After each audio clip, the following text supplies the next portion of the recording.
Ya, salam pemirsa. Jumpa lagi dengan kami untuk pembahasan buku sekolah sahabat kita. Pada minggu ini kita akan mengambil kesimpulan untuk pelajaran kita sepanjang minggu ini. Tapi sebelumnya kami mengundang saudara bersama keluarga, ajak teman-teman atau anak-anak kita untuk berkumpul dan kita akan mempelajari bersama untuk kesimpulan kita pada saat ini. Di sini judul besar kita di balik topeng, di mana ayat hafalannya terdapat dalam Amsal 25 ayat 6. Jangan berlagak di hadapan raja atau berdiri di tempat para pembesar. Di sini dikatakan bahwa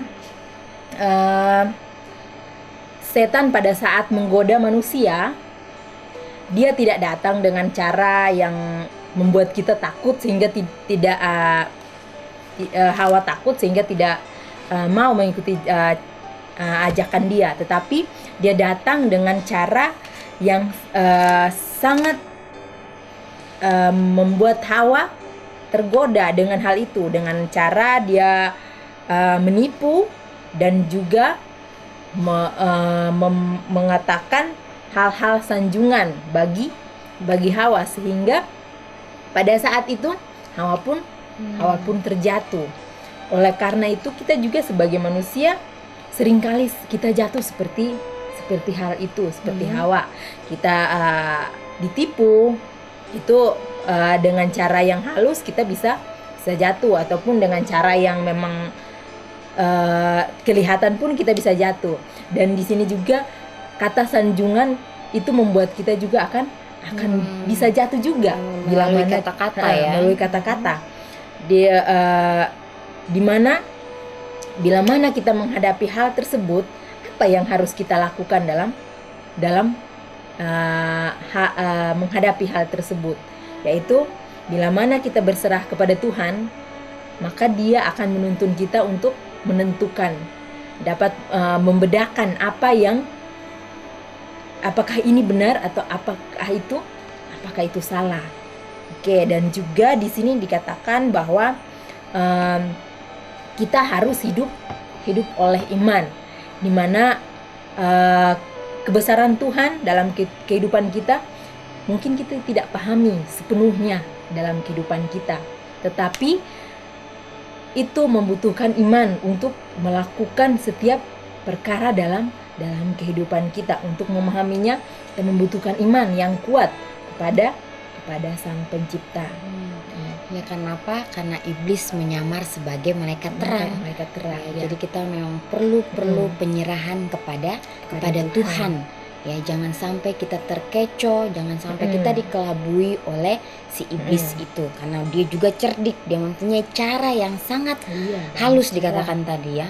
Dia masuk dengan cara yang sangat luar biasa, melalui kata-katanya, melalui tindakannya yang mungkin sebagai manusia kita berpikir ini benar kok, ini benar ya, tapi kembali lagi ya, kita mesti kembali lagi kita lihat apakah benar sesuai dengan firman Tuhan ya, semuanya itu. Dan juga dikatakan bahwa setan juga mempunyai kata-kata yang lembut ya, pada saat kita melakukan hal-hal setiap harinya dalam kehidupan kita. Dia berbisik dengan sangat lembutnya sehingga kita juga dipengaruhi, kita tergoda untuk melakukan hal tersebut.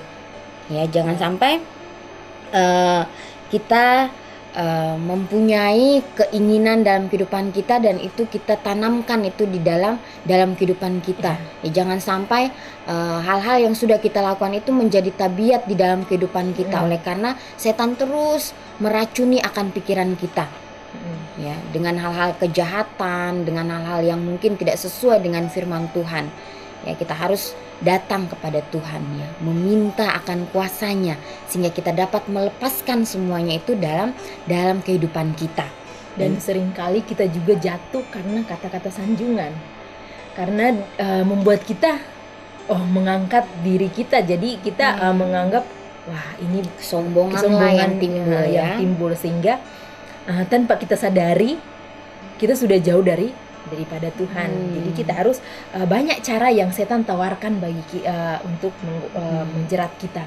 Tapi kita harus terus sadar dan terus bergantung kepada Tuhan. Ya, sebagaimana di dalam Matius 10 ayat 16 dikatakan, lihat, aku mengutus kamu seperti domba ke tengah-tengah serigala. Ya, sebab itu hendaklah kamu cerdik seperti ular dan tulus seperti merpati. Ya, jadi teruslah kita menggali akan nasihat firman Tuhan sehingga setan tidak ada celah untuk masuk di dalam kehidupan kita. Biarlah kita mempunyai karakter Yesus di dalam kehidupan kita. Dan dia di sini juga dikatakan bahwa kita tidak bisa memahami semua yang Tuhan buat dalam kehidupan kita, tapi oleh iman kita dapat berserah agar kita dapat dituntun. Dan hal-hal yang Tuhan berikan bagi kita, biarlah dalam kehidupan kita semuanya ini diperlukan melalui doa dan penyerahan, dan hidup kita biarlah hidup oleh iman, percaya bahwa segala sesuatu itu Tuhan rencanakan untuk kehidupan kita yang terbaik. Ya, di sini dikatakan agen roh Tuhan tidak menghapuskan dari kita perlunya melatih kemampuan-kemampuan dan talenta-talenta kita, tetapi mengajarkan kita bagaimana menggunakan setiap kuasa bagi kemuliaan Tuhan. Kemampuan-kemampuan manusia ketika berada di bawah arahan khusus dari kasih karunia Tuhan mampu digunakan untuk tujuan terbaik di bumi. Kebodohan tidak meningkatkan kerendahan hati atau kerohanian dari siapa saja yang mengaku pengikut Kristus. Kebenaran-kebenaran firman ilahi dapat menjadi yang terbaik dihargai oleh seorang intelektual Kristen. Kristus dapat menjadi yang terbaik dimuliakan oleh mereka yang melayaninya dengan cerdas. Tujuan besar pendidikan adalah untuk menyanggupkan kita guna menggunakan kuasa yang telah Tuhan berikan kepada kita. Sedemikian rupa sehingga menunjukkan agama Alkitab dan mempromosikan kemuliaan Tuhan. Ya, jadi apa yang kita lakukan di atas dunia ini, yaitu kembali lagi itu semuanya hanya untuk kebesaran nama Tuhan. Ya, untuk itu kita selalu mengandalkan Tuhan kita. Ya, jangan sampai pada saat kita melakukan sesuatu, diri kita yang ditonjolkan, kita mengandalkan akan diri kita. Jangan sampai itu terjadi di dalam kehidupan kita. Ya, karena itulah setan menggunakan semuanya itu. Ya, jadi kembali lagi terus melatih akan kehidupan kita sehingga kita boleh mengandalkan Tuhan di dalam kehidupan kita. Itu adalah firman Tuhan harus menjadi sumber utama kita untuk dapat membedakan salah dan benar. Itu harus hari ke hari kita harus mempelajari akan firman Tuhan. Sebab firman Tuhan itu seperti pagar, ya. Dia akan memagari kita bila mana kita melangkah. Ya. Kemudian kita berutang budi kepada Dia, kita berutang budi kepada Tuhan yang memberikan kita kehidupan, ya, bagi talenta-talenta yang telah dipercayakan kepada kita. Dan itu adalah tugas yang kita terima dari Pencipta untuk mengelola dan mengembangkan talenta-talenta tersebut, ya, talenta-talenta, ya, yang Tuhan sudah berikan kepada kita. Biarlah kita menggunakan semuanya itu untuk kemuliaan nama Tuhan. Ya, jangan sampai kita menggunakan talenta itu untuk kepentingan pribadi kita. Ya, biarlah bila mana kita sudah diberikan kepercayaan kepada Tuhan, lakukanlah itu dengan sepenuh hati kita. Ya, dengan sepenuh hati kita lakukanlah itu sehingga hanya nama Tuhan saja yang dipermuliakan pada saat kita melakukan apapun itu di dalam kehidupan kita. Nah, jangan kita bangga dengan apa yang telah kita lakukan dalam kehidupan kita, tetapi kita harus berbangga apa yang Tuhan telah buat dalam kehidupan kita sehingga kita seperti ini. Kita harus bersyukur. Di situ salah satu cara yang kita harus lakukan adalah bersyukur, di mana saat talenta kita ada, kita memiliki talenta itu, Tuhan berikan kesanggupan kepada kita untuk melakukan itu, bukan karena kita, tapi karena Tuhan yang memberikan itu. Biarlah kita terus pada saat kita merasakan itu, kita akan berserah dan mau dituntun untuk menjalani kehidupan ini. Ya. Juga dikatakan di sini ya, Kristus ingin dekat kepada mereka yang diciptakan menurut gambar Tuhan, bahkan sebelum berdosa, dan kemudian mencari mereka setelah mereka berdosa, menyatakan sifat kasih Tuhan. Jadi Yesus ingin dia mendekat kepada kita, ya. Dia ingin membantu setiap ciptaannya untuk lebih dekat dan lebih menyerupai akan karakternya. Ya, dan juga dikatakan bawalah segala kekuranganmu, kegembiraanmu, duka citamu, keluh kesahmu, dan ketakutanmu ke hadapan Tuhan. Ya, berserah. Ya, kita tidak dapat memberatkan Dia. Kita tidak akan membuat Dia letih.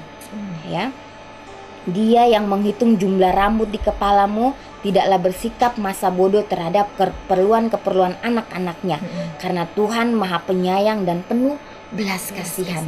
Ya, jadi ini panggilan ya kepada masing-masing kita. Apakah kita mau menyerahkan kehidupan kita kepada Kristus? Apakah kita mau menyerahkan beban-beban kita kepada Dia? Ya. Tentu saja sebagai umat yang percaya, Tuhan saya mau, ya. Kita harus mengatakan, Tuhan saya mau menyerahkan kekurangan saya, menyerahkan kelemahan saya, agar dituntun agar dituntun oleh kuasa-Mu.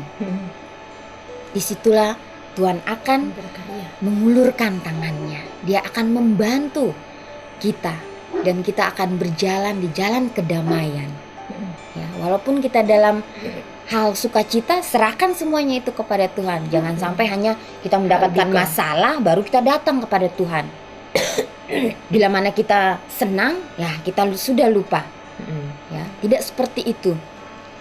Di sini dikatakan kegembiraanmu, ya, kesenanganmu, permasalahanmu, apapun itu, serahkan sepenuhnya kepada Tuhan, ya.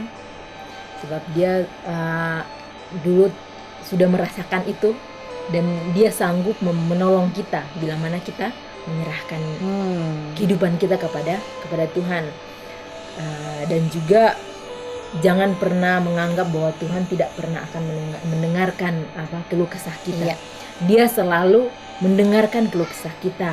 Pada saat kita berserah dan mau dituntun, Dia akan memberikan jalan keluar. Walaupun caranya berbeda dengan prinsip kita, tetapi cara Tuhan adalah yang terbaik untuk kehidupan kita. Ya. Jadi biarlah kita menjadikan Yesus itu sebagai sahabat kita, ya, sebagai teman karib kita. Sehingga kita mempunyai inspirasi dari Yesus, apa yang kita harus lakukan hari demi hari ini. Ya, biarlah pelajaran atau kesimpulan kita pada saat ini boleh membangun iman kita, ya, supaya hari demi hari kita boleh bertumbuh di dalam Yesus, ya.